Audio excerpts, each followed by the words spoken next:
just wanna ride my bike, yeah. I'm just sick of always watching the news. I just wanna go outside, yeah. Spend a weekend way up top with a view. Hey, what is up, everybody? You are listening to another episode of The Rim Break.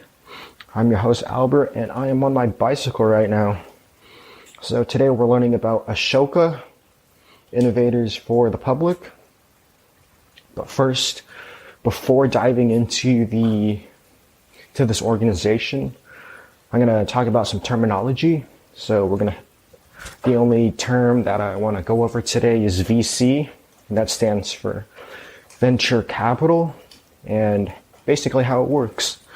So a VC works in tandem with startups and other organizations like that. So let's say for a startup, for example, startup has an idea for a business that they want to pitch. They have a little bit of revenue. They're not really where they want to be at, but they go to the VC firm to get funding to expand and do all that cool stuff, and yeah, just get some money to expand and grow. Then the VC firm hears their pitch. They're like, okay, cool. We would like to invest in this company, or they're going to pass on it. And if they do invest, so if they invest in it, they will usually want a percentage of your business and or some board seats to make decisions on your startup. And when they roll out funding in a series A, B, C, or however many you agreed upon, they will help you launch and help your company go public with your initial public offering. And thus, everybody can be an owner of your business. So just keep that in mind during the episode. It's not exactly like a VC firm. It's a little different, but it follows this basic VC formatting. And it's a reoccurring theme throughout the podcast, and it will become clear as the episode progresses. So just a little bit about it. Ashoka, they help social entrepreneurs pursue system-changing solutions that permanently alter existing patterns of activity. Ashoka, they just help fund social entrepreneurs and their endeavors. Their intentions are for social improvement in developing countries. They are investors in the citizen sector, which is basically a nonprofit sector, but rather than taking a stake in your company, Ashoka would like to see a return in advances in education, environment, rural development, poverty, alleviation, human rights, healthcare, and care for the disabled, and all those other issues. The name of this organization, so Ashoka is the official name, and it was inspired by the Sanskrit word Ashoka, that means the active absence of sorrow, and also by the Indian Emperor Ashoka, one of the world's earliest great social entrepreneurs. So Ashoka, the emperor, he after unifying India in the 3rd century BC, Emperor Ashoka renounced violence and became one of history's most tolerant, global-minded, and creative leaders, pioneering innovations in economic development and social welfare. So Emperor Ashoka was like, okay, we unified the land that we wanted. Let's work on the community by helping the people who live here, and let's help them grow. Bill Drayton is the founder of Ashoka, and he chose the logo, which is currently an oak tree. And he chose it because not only is an oak tree strong, resistant to drought, and that sets down long, deep roots. It's a wonderful spreading tree, affording much shade that is often used as a meeting place in villages. It also reminded Drayton of the proverb, "From little acorns do great trees grow." So that was a quote from the book I'm reading, How to Change the World, and I will talk about that after the podcast. So just some unique findings that I found. Ashoka operates globally and mainly in developing countries. These countries usually won't have the funds to do these lofty projects that people want. Their governments are usually corrupt, or they don't have the programs needed to change in these communities, or other unexplained reasons. So the idea of Ashoka brewed in the founder, Bill Drayton's head for 15 years. That's a long time. So Drayton's idea was to search for the world for individuals with fresh ideas for social change, who combine their entrepreneurial ability and strong ethical fiber. This was very refreshing to see, because this seemed like it was an organization that was meant to last a very long time. Some other interesting things that I found, little company timeline. So Ashoka was founded by Bill Drayton, formed on June 3rd, 1980. So it has been around for about 38 years. And as I said earlier, this idea didn't happen overnight, but rather it was an accumulation of many life experiences and inspiration from many leaders. So Drayton, at an early age, was inspired by four main individuals. His four heroes were Thomas Jefferson, Mahatma Gandhi, Jean Monnet, and Ashoka, the Indian emperor.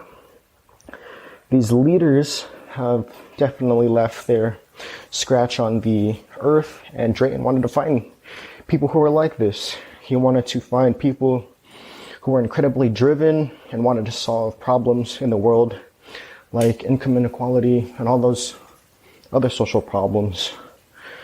The people he was in search for are called social entrepreneurs. The social entrepreneur is like a regular entrepreneur, or a social entrepreneur like a regular entrepreneur has a mission to solve a problem, but rather than starting a business, social entrepreneurs specifically solve social problems in poverty, healthcare, human rights, etc. Drayton first seek the most populous cities for these entrepreneurs, or populous countries, because he wanted to have the largest impact on many people. He had a very grand way of thinking with Ashoka, so the more people he could help, the better. And the first few countries he had in mind were Brazil, China, the Soviet Union, USA, Indonesia, and India. So Brazil, China, and the Soviet Union wouldn't tolerate social entrepreneurship because it made dictators very uncomfortable. The US was too expensive. Indonesia was a possibility, but the political situation would be tricky, and that left India. And so he started his venture in India. He hired his first representative in India and enlisted a committee of local volunteers to oversee the program. This was when they were still working with a very low budget, and arranged an office space in Delhi. Nominators and electors agreed to donate their time, and they still do. Funding came from friends, especially 3 with private foundations, and Drayton's pocket. So they started out with about $50,000. After he collected the many potential social entrepreneurs on these 3x5 index cards, they held their very first selection panel. He had a vision to fund these incredibly driven people seeking high yields from modest, well-targeted investments. So he wants to get the most from the investment, just like a regular VC wants to. So if a person wants to get funding, they must go through a selection process called Ashoka Fellows to show what they're doing in their specific communities, and their solutions should be able to scale up at a large scale and affect a larger population when it's implemented. So once they get accepted, they get a financial stipend to help pay for their living expenses. So one can fully spend their energy towards the fellow's social idea. The stipend is good for up to 3 years, and it varies from the pay varies from location to location. The money stipend is strictly used for living expenses and not towards the idea. Once accepted, in the fellows, the social entrepreneur has a network of other entrepreneurs to help them succeed. They are required to meet up in meetings and with other Ashoka fellows. So in short, Ashoka acts like the VC firm, and they invest in social entrepreneurs all over the world. The selection process is very strict, and once they get into the system, they get a stipend to help with their living expenses, and they're exposed to a plethora of resources and workshops to help aid and scale their social initiative and idea. And one of the social entrepreneurs that successfully became an Ashoka Fellow was Gloria de Souza. She wanted to revamp the education system in India. So Souza said she wanted to help children grow, learning to think rather than memorize and repeat, learning to solve problems, learning to be creative, learning to be actors rather than acted upon. We can create a generation that will be very different. She also is an advocate for environmental education. Drayton was interested in Souza's ability to adapt these ideas into India's specific circumstances and then market them. An update today on Souza today is that so she started an organization a year after she got her funding in 1982. This organization is called Parasar Asha. I'm not sure if I pronounced that correctly. It's probably wrong. But it is Sanskrit for hope for the environment. She built a team to spread her ideas on environmental studies, and students began to benefit because their performance has increased and they're just doing really well in school. And to this day, it's still ran by Souza. So that is just one of the many successful cases from Ashoka. And that's what I have for right now on Ashoka. Pretty interesting. But yeah, I'll talk about how to change the world. I'm reading this book called How to Change the World by David Bornstein.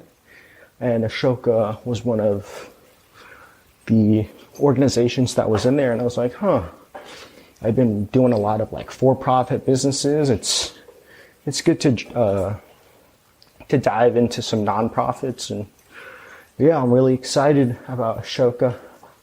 It's pretty inspiring because there's definitely a lot of social problems in the world, and you don't really have to start a business to solve all these problems. You can start a social organization to help people, and I really like that. Definitely a good book. I'm around about halfway through. I try to read every night. It's really exciting. I really enjoy it. So yeah, thanks for listening to the podcast. Savage shout out.